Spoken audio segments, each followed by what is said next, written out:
नमस्कार दोस्तों, लेजेंड्स 777 पे आज आप देखने वाले हो अब तक के सबसे खतरनाक सीरियल किलर के बारे में, जिसका अब तक कोई भी पता नहीं चल सका है और जिसके नाम पर अब तक 37 खून दर्ज है और शायद वो आज भी खुलेआम घूम रहा है। ये स्टोरी है द इनफेमस ज़ोडिएक किलर की।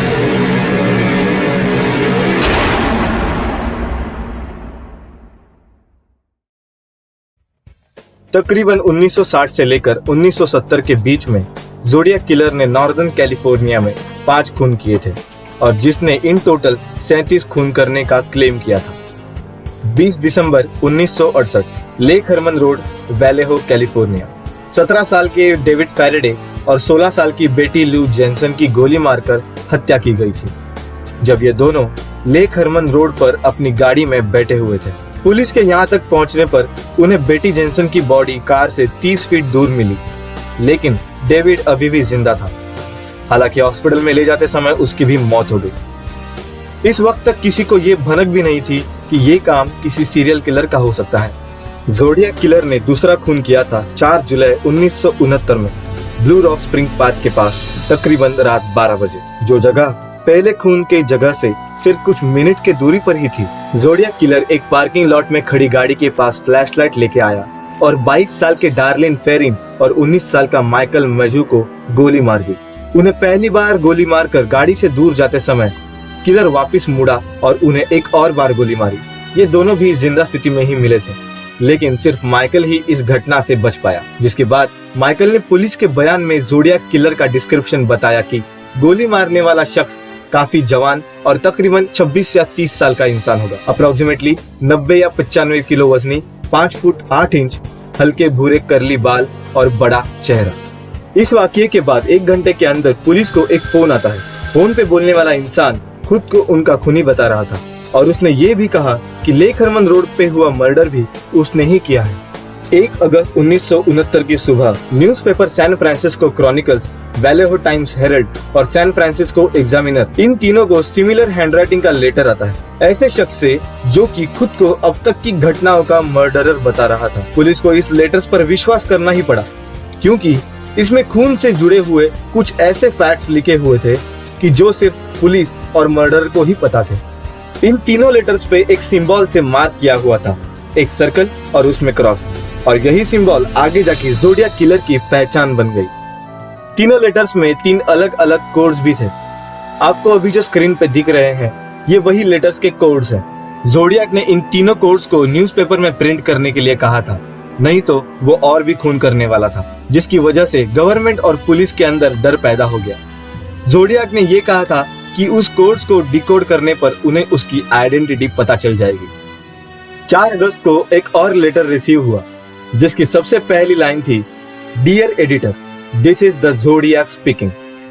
और यही वो वक्त था जब पहली बार किलर ने खुद को ज़ोडिएक के नाम से डिस्क्राइब किया था। 4 दिन बाद कैलिफोर्निया के एक कपल ने ये कोड क्रैक किया। तो आइए देखते हैं उस कोड्स में किलर को क्या कहना था।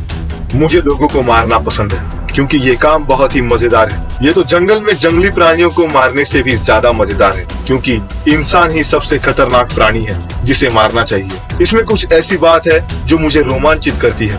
हालांकि ये किसी लड़की के साथ मजे करने से भी बहुत अच्छा है। इसकी सबसे खास बात यह है कि जब मैं मरूंगा तो मेरा स्वर्ग में पुनर्जन्म होगा और मैंने जिन जिन लोगों को मारा है वो मेरे गुलाम होंगे। मैं तुम्हें मेरा नाम तो नहीं बताऊंगा, क्योंकि फिर तुम मुझे रोकने की कोशिश करोगे और मेरे जीवन के बाद वाले सफर के लिए गुलाम इकट्ठा नहीं करने दोगे।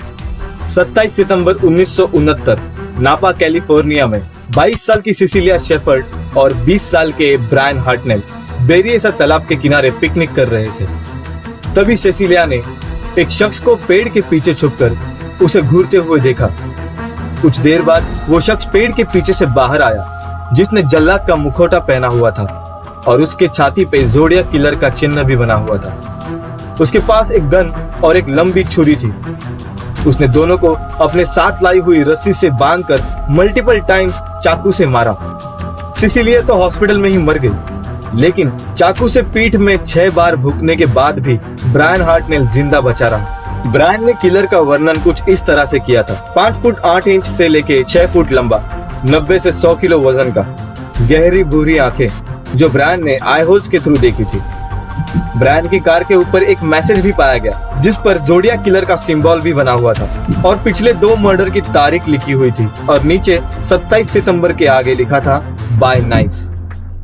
अक्टूबर 1969 में सैन फ्रांसिस्को के वॉशिंगटन एंड चेरिल रोड के चौराहे पर सुबह के 10 बजे के आसपास एक टैक्सी ड्राइवर की सिर में गोली मारकर हत्या की गई थी, जो कि उसके पैसेंजर ने ही मारी थी। हालांकि बगल में ही रहने वाली एक लड़की और उसके घर के 2 सदस्यों ने अपने घर से गोली की आवाज सुनी थी और उस खूनी को टैक्सी से उतरकर जाते हुए देखा था। उन्होंने पुलिस को कॉल किया और पुलिस को उस इंसान के बारे में बताया कि वो एक गोरा इंसान था, लगभग 25 से 30 साल का, 5 फुट 8 इंच या 9 इंच लंबा, लाल भूरे बाल और जिसके चश्मे की फ्रेम बहुत ही मोटी थी। नजदीकी पुलिस की गाड़ी घटनास्थल पर पहुंचती है, लेकिन रास्ते पे मची हुई हड़बड़ाहट की वजह से पुलिस ऑफिसर किलर को अफ्रीकन अमेरिकन समझ बैठती है। उस दिन पुलिस की यही गलती सबसे महंगी पड़ने वाली थी। जो 2 पुलिस ऑफिसर्स घटनास्थल पे पहुंचे थे वो अपने रास्ते पर एक इंसान से टकराए थे जो ऑफिसर के हिसाब से 5 फुट 10 इंच लंबा होगा, 80 किलो वजनी, 40 साल का गोरा इंसान था जिसने मोटी फ्रेम वाला चश्मा भी पहना हुआ था। और यही डिस्क्रिप्शन उस इंसान के डिस्क्रिप्शन के साथ मैच करता है जिसे उस लड़की ने टैक्सी से निकलते हुए देखा था। लेकिन पुलिस ने उस इंसान को अकेला छोड़ दिया क्योंकि तभी वो ऑफिसर्स एक अफ्रीकन अमेरिकन इंसान को खोज रहे थे। इस घटना के बारे में किलर ने बाद में डिटेल में बताया एक लेटर भेजकर। उसने कहा था कि टैक्सी से उतरने के 3 मिनट बाद 2 पुलिस ऑफिसर्स ने मुझे रास्ते में रोक लिया था। इस लेटर के बाद ये पुख्ता सबूत मिल गया था कि कंट्री का सबसे खतरनाक सीरियल किलर ऑफिसर फोक और जेम्स के सच में कांटेक्ट में आया था। दोनों पुलिस ऑफिसर के बयान के मुताबिक उस किलर का कंपोजिट स्केच बनाया गया जो कि जोडियाक किलर का फेमस वांटेड पोस्टर बन गया। और महत्वपूर्ण सबूत मिला उस टैक्सी में से जो था खून से लथपथ एक फिंगरप्रिंट। हालांकि बाद में जोडियाक ने एक लेटर में बताया था कि पुलिस को गोल गोल घुमाने के लिए उसने झूठे सबूत टैक्सी में छोड़े हुए थे। 2 दिन बाद सैन फ्रांसिस्को क्रॉनिकल्स न्यूज़पेपर को और एक लेटर आता है जिसमें उसने खुद को टैक्सी ड्राइवर के मौत का जिम्मेदार कहा था और उस लेटर के साथ टैक्सी ड्राइवर का खून लगा हुआ शर्ट का टुकड़ा भी था। Have been pouring into police headquarters here at the Hall of Justice for the last few days. A new team of detectives has been added to the homicide detail in an effort to sift some of that information. Police are now convinced that it was the killer of a San Francisco cab driver who sent in a swatch of bloody cloth with a letter to the San Francisco Chronicle. Laboratory tests on the cloth torn from the shirt of Paul Stein prove that it came in fact from the cab driver when he was murdered last Saturday night in Presidio Heights. A composite drawing sketched in 4 hours from witnesses' descriptions has been widely publicized. People tend to forget, however, that it is not necessarily an accurate portrayal of the killer's likeness, just a translated remembrance of a brief look at his face.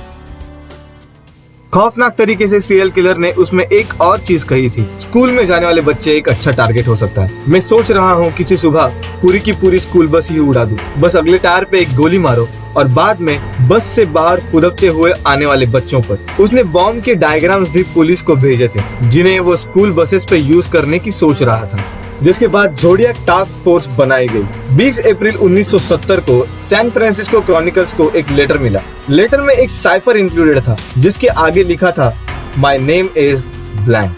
जोडियाक killer ने 1970 से लेके 1971 तक continuously letters भेजे और आखिरी letter मिला था 1974 को जिसमें उसने कहा था कि उसने कुल मिलाकर 37 लोगों को मारा है। और न जाने क्यों उस वक्त की famous horror movie the exorcist के बारे में किलर ने कमेंट किया था कि मैंने द एक्सॉर्सिस्ट देखी और मुझे लगता है कि ये मूवी मैंने देखी हुई अब तक की सबसे कॉमेडी मूवी थी।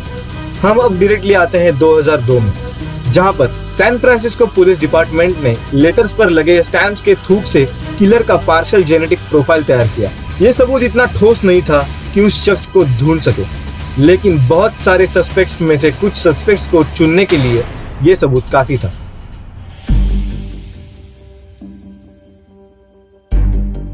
ये थियरी थी गैरी स्टुअर्ट की, जिसे विश्वास था कि उसके पिता अर्ल वैन बेस्ट जूनियर ही जोडियाक किलर है। गैरी स्टुअर्ट ने एक बुक पब्लिश की थी जिसका नाम था the most dangerous animal of all, जिसमें उसने अपनी थियरी बताई थी। अर्ल वैन बेस्ट जूनियर कुछ हद तक जोडियाक किलर के स्केच की तरह ही दिखते थे और उसका नाम भी लेटर में लिखे माय नेम इज साइफर के कैरेक्टर्स के साथ हूबहू मैच करता था। गैरी स्टुअर्ट के मुताबिक उसके पिता का मैरिज सर्टिफिकेट की हैंडराइटिंग जोडियक किलर के हैंडराइटिंग के साथ मैच होती थी, लेकिन ये गलत था। मैरिज सर्टिफिकेट पे गैरी स्टुअर्ट ने नहीं, चर्च के प्रीस्ट ने लिखा था।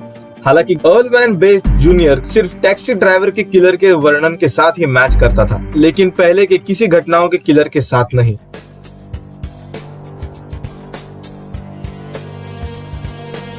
दूसरी ओर ये सबसे फेमस थियरी थी रॉबर्ट ग्रेस्मिथ की, जिन्हें विश्वास था आर्थर ले एलन ही जोडियक किलर है। इसी थियरी पे आधारित 2007 की जोडियक फिल्म बनाई गई। Interestingly Robert Graysmith San Francisco Chronicles में पॉलिटिकल कार्टूनिस्ट थे और जोडियक किलर को ढूंढने के लिए ऑब्सेस्ड थे।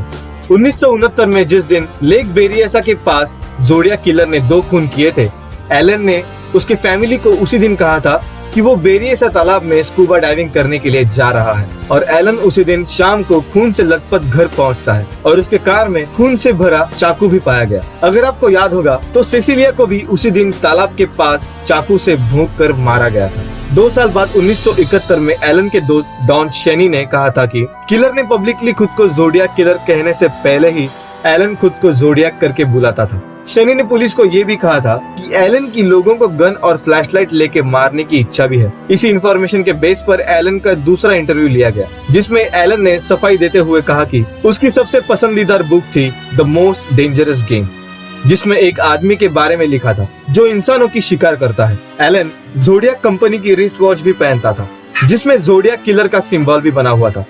पुलिस ने एलन का ट्रेलर होम छान मारा, जहाँ पर उन्हें फ्रीजर में डाइसेक्टेड प्राणी, खून से लथपथ चाकू छुरे और कुछ सेक्सुअल डिवाइसेस भी मिली, लेकिन मर्डर के रिलेटेड कोई भी सबूत नहीं मिला। 1974 में एलन को चाइल्ड अब्यूज के लिए 3 साल के लिए जेल जाना पड़ा। अब इसे कोइंसिडेंस कहा जाए या नहीं ये तो पता नहीं, लेकिन इन 3 सालों में जोडियक किलर ने एक भी लेटर नहीं भेजा था। 1987 में सॉन होजे जेल के कैदी रैल्फ स्पिनेली ने पुलिस को बताया था कि एलन ने ही खुद माना है कि उसने टैक्सी ड्राइवर पॉल स्टाइन का खून किया था। 1991 में वैलेहो डिटेक्टिव जॉर्ज बेवर्ट ने माइकल मैज्यू का इंटरव्यू लिया था, जो जोडियक किलर के सेकेंड अटैक का सर्वाइवर था और जिसने जोडियक किलर को मास्क के बगैर देखा था। जब उसे बहुत सारे सस्पेक्ट्स के असली फोटोग्राफ्स दिखाए गए तो माइकल ने उस आदमी का फोटो उठाया जिसने उसे गोली मारी थी। वो फोटोग्राफ था आर्थर ले एलन का।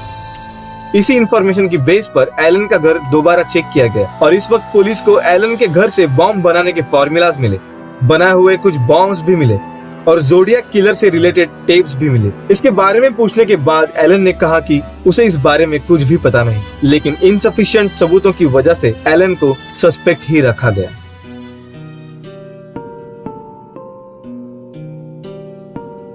तीसरी और आखिरी थियरी थी रिटायर्ड पुलिस ऑफिसर हार्वी हाइंस की, जिनके मुताबिक लॉरेंस केन ही असली जोडियक किलर था। सबसे पहली चीज, केन नाम के लेटर्स KANE जोडियक लेटर्स के साइफर में भी थे। उसी साइफर में सर्कल में लिखे हुए 3 8 भी थे और 3 × 8 24 होते हैं। एंड यस, केन का जन्म भी 1924 में ही हुआ था। एडिशनली जोडियक की सेकेंड विक्टिम डार्लिन की बड़ी बहन का कहना था कि डार्लिन पे हमला होने के कुछ हफ्ते पहले केन ही था जिसने डार्लिन को हरास किया था और उसका पीछा करता था। टैक्सी ड्राइवर पॉल स्टाइन के मर्डर के वक्त पुलिस ऑफिसर की जिस शख्स के साथ टक्कर हुई थी वो 35 या 45 की उम्र का था और उस वक्त केन की भी उम्र 45 साल ही थी। और तो और ऑफिसर ने 1987 में ये भी कहा था कि पिछले 20 सालों में उन्होंने जितने भी सैकड़ों फोटोग्राफ्स देखे उनमें से केन का फोटोग्राफ ही उन्हें किलर से मैचिंग लगा। केन का घर भी उस जगह से वॉकिंग डिस्टेंस पे था जहाँ पर पॉल स्टाइन ने अपने पैसेंजर को पिकअप किया था।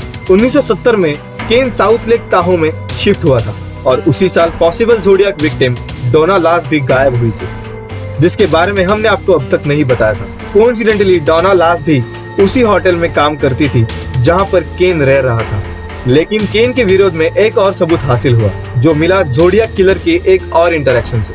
22 मार्च 1970 की रात में कैलिफोर्निया के हाईवे 132 पे कैथलीन जॉन्स और उसका छोटा बच्चा अनफॉर्चुनेटली जोडियक किलर की गाड़ी में से लिफ्ट ले रही थी। गाड़ी में बैठने के बाद जोडियक किलर ने उसे कहा कि वो उसे मारने वाला है और उसके बाद उसके बच्चे को भी गाड़ी से बाहर फेंक देगा। जिसके बाद जब जोडियक अगले मोड़ पर गाड़ी घुमा रहा था तभी कैथलीन उसके बच्चे के साथ गाड़ी में से कूद गई। बहुत से लोगों को ये जोडियक किलर का काम नहीं लगा। हालांकि अगले ही दिन जोडियक ने एक लेटर में इस बारे में साफ साफ कहा था। So I now have a little list. starting with the woman and her baby that I gave her a rather interesting ride. ये इंसिडेंट बताने की वजह ये थी कि कैथलीन जितने भी ज़ोडिएक किलर सर्वाइवर्स थे उनमें से सबसे ज्यादा देर ज़ोडिएक किलर के साथ थी। अभी ये सुनिए, कैथलीन को जब कुछ फोटोग्राफ्स दिखाए गए उनमें से कैथलीन ने केन का फोटोग्राफ ही चुना। अब देखते हैं कि क्यों केन ज़ोडिएक किलर नहीं हो सकता। ना ही केन का डीएनए और फिंगरप्रिंट ज़ोडिएक किलर के डीएनए और फिंगरप्रिंट के साथ मैच होने का कोई सबूत था और ना ही उसकी हैंडराइटिंग किसी लेटर्स के साथ मिलते थे। अब सच और फैक्ट्स आपके सामने हैं, तो क्या आप बता सकते हो कि असली ज़ोडिएक किलर कौन था? क्योंकि ये केस अब तक अनसॉल्व्ड रही है। आपको ये वीडियो कैसा लगा हमें कमेंट बॉक्स में बताइए। वीडियो को लाइक कीजिए, चैनल को अब तक सब्सक्राइब नहीं किया हो तो चैनल को सब्सक्राइब कीजिए और हमारे ऐसे ही वीडियोस के नोटिफिकेशंस पाने के लिए बेल आइकन प्रेस कीजिए। तब तक के लिए tata, bye bye and take care.